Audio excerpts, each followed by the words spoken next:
El mundo está lleno de la grandeza de Dios. Y esa grandeza, Él quiere compartirla con usted y conmigo, sus hijos.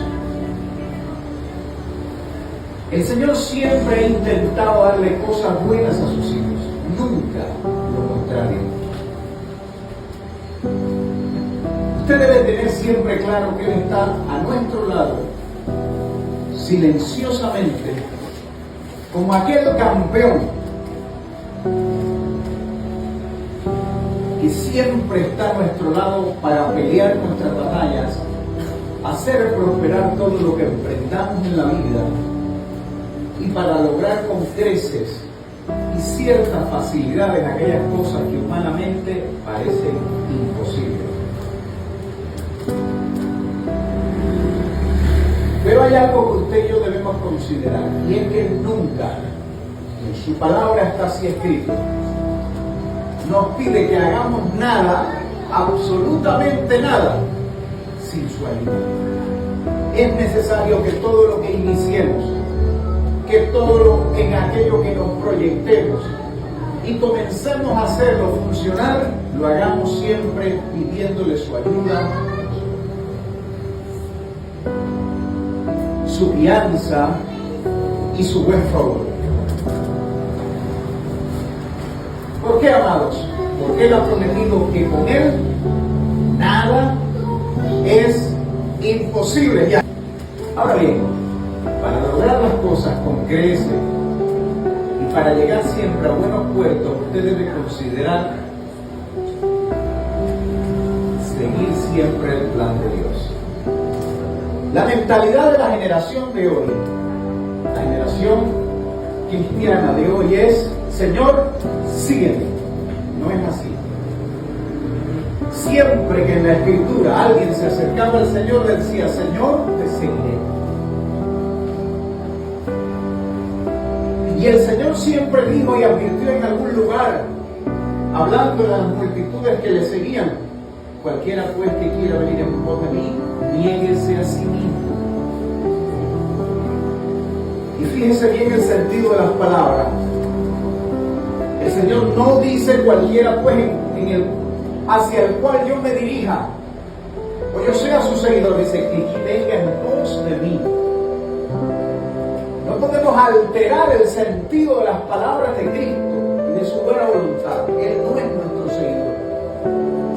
Nosotros somos sus seguidores.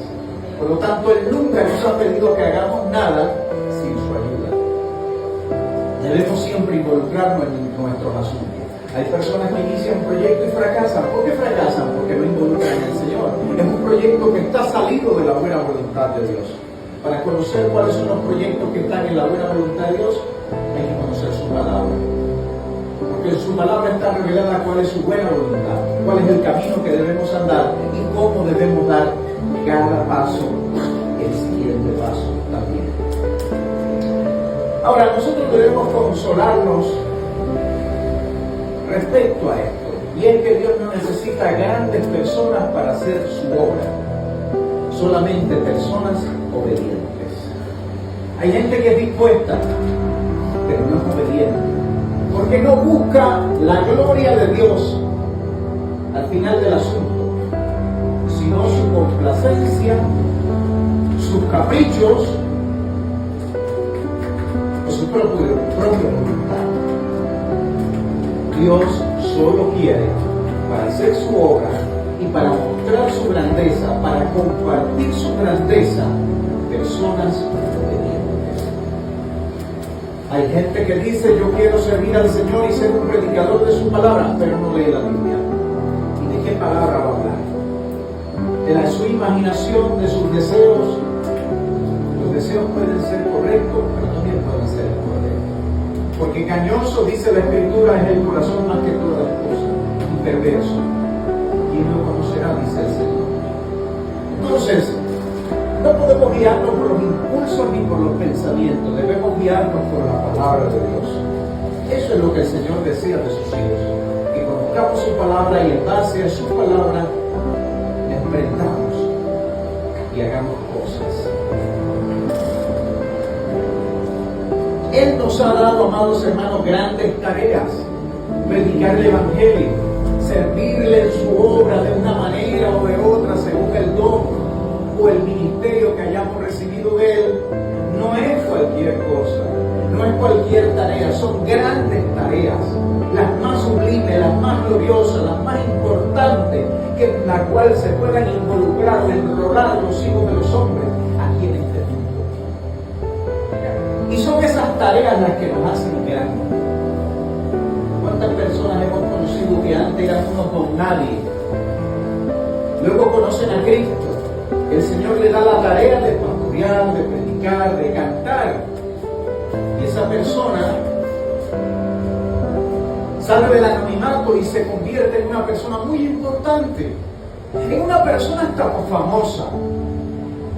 Y sin embargo, antes de conocer al Señor era un don nadie. Pero fue capaz de creer y obedecer.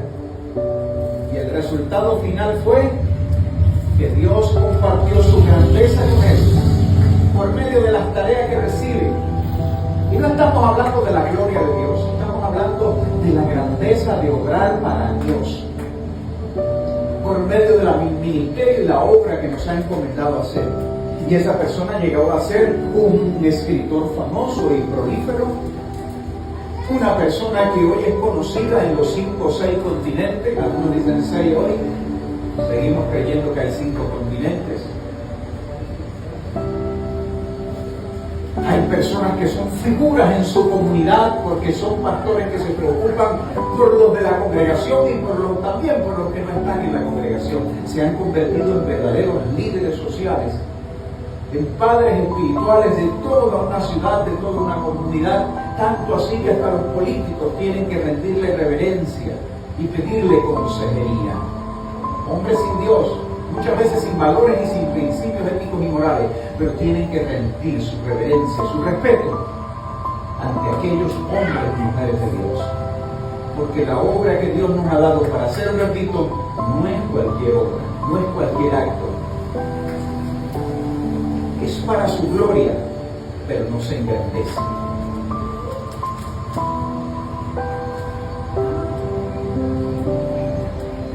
Cuando Dios nos llama a hacer su obra, no hay margen para el error, no hay ocasión para el fracaso. Si el Señor te ha llamado, Él ha prometido garantizarnos el éxito. Él nunca va a llamar a nadie a su obra para que éste fracase. Eso no traería gloria a su nombre. Todo lo contrario, amargura y resentimiento, duda, temor, porque ya alguien fracasó. Pero no, cuando Él llama a alguien, Él le garantiza el éxito. Él le garantiza la grandeza, Él le garantiza la grandeza en el servicio. Por eso, amados hermanos, debemos creer en el éxito y para el éxito.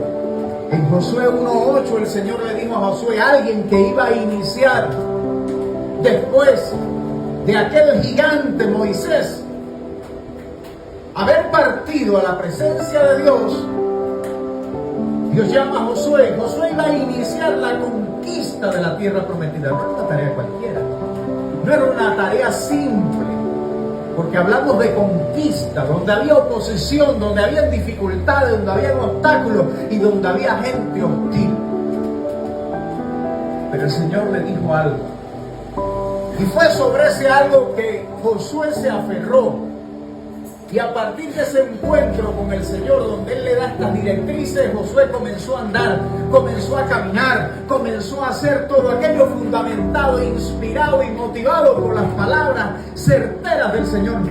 Cuando le dijo, nunca se apartarán de tu boca este libro de la ley, sino que de día y de noche meditarás en él, para que guardes y hagas conforme a todo lo que en él está escrito, porque entonces harás prosperar tu camino y todo te saldrá bien. La gente quiere el éxito, pero el éxito, para alcanzarlo tenemos que partir de la palabra de Dios, que Dios nos dice respecto a lo que queremos emprender. ¿Qué es lo que Dios nos dice respecto a aquello que queremos hacer, lograr, alcanzar? Y es en base a lo que Dios nos dice donde tenemos garantía que Él nos va a acompañar y nos va a respaldar, porque Él ha dicho, mi gloria no la daré a otro. Por eso es necesario que Él siempre esté involucrado en nuestros asuntos, que Él siempre esté involucrado en nuestras vidas. Él es aquel gigante, aquel superhéroe que está al lado nuestro para ayudarnos. Pero Él quiere también su parte es obediencia a su palabra. Si nosotros como Josué nos aferramos a su palabra, creemos su palabra, andamos en su palabra y confiamos en su palabra, tendremos éxito. Josué tuvo éxito, conquistó la tierra que Dios les había prometido, derrotó a todos los gigantes y a todos los enemigos hostiles. Pero Josué creyó y obedeció. Si nosotros también hoy creemos y obedecemos la palabra de Dios, también tendremos éxito. También conquistaremos nuestra tierra prometida. En 2 de Crónicas 20:20 dice el Señor: creed en Jehová vuestro Dios y estaréis seguros. Creed a sus profetas y seréis prosperados. Por eso clama, cree, aspira a las promesas de los apóstoles. El Señor Jesucristo en Juan capítulo 14 verso 12 dijo: mayores cosas que las que yo he hecho harán ustedes, porque yo voy al Padre. En otro lugar, en el libro de los Hechos, en el capítulo 2, el Señor por medio de Pedro le dijo a una multitud que no había seguido al Señor. Quizás algunos habían participado en el juicio nulo, falso, donde condenaron a Cristo y liberaron a un delincuente.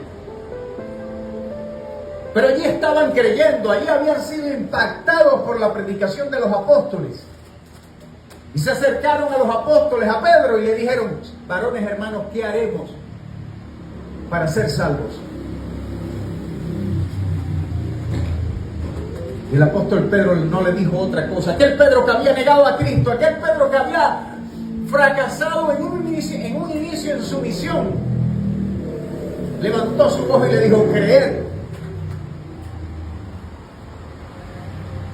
y bautícese cada uno en el nombre del Señor Jesús para perdón de vuestros pecados, porque para vosotros son las promesas, y para vuestros hijos, y para los que están lejos, y para todos cuanto el Señor nuestro Dios llamare.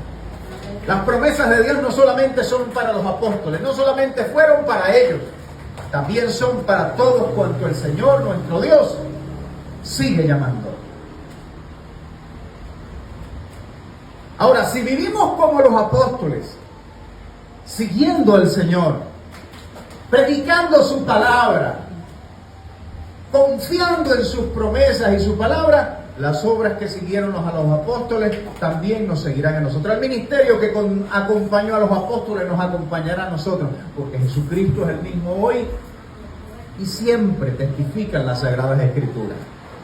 En cierta ocasión el apóstol Pedro iba caminando por la ciudad y dice que sabían que el poder de Dios se manifestaba a través de ellos, y pusieron unos paralíticos y unos enfermos allí en la orilla de la calle para que solamente cuando él pasase, a lo menos la sombra los tocara. Ellos sabían que cuando la sombra tocaba a los enfermos había sanidad, porque el poder que Dios había derramado sobre estos hombres el día de Pentecostés era algo que nunca habían visto.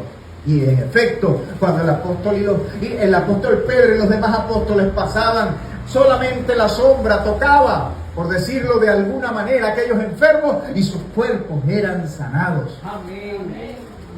Si hoy nosotros, como los apóstoles, somos capaces de creer su palabra, obedecer su palabra y predicar su palabra, como Cristo prometió, también las obras que acompañaron el ministerio de estos hombres, no perfectos, pero sí creyentes en el Señor y obedientes a su palabra, esas obras también nos seguirán a nosotros.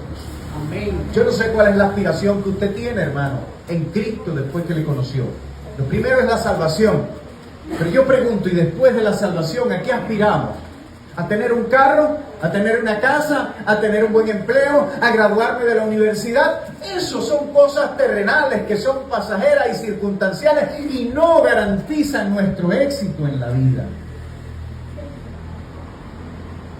Recuerde que nosotros como hijos de Dios apuntamos No solo algunas cosas en la tierra como estas que le mencioné, sobre todas estas aspiramos y apuntamos a algo que no está aquí horizontalmente, sino allá, donde podemos mirar, donde está Cristo sentado a la diestra de la majestad en las alturas.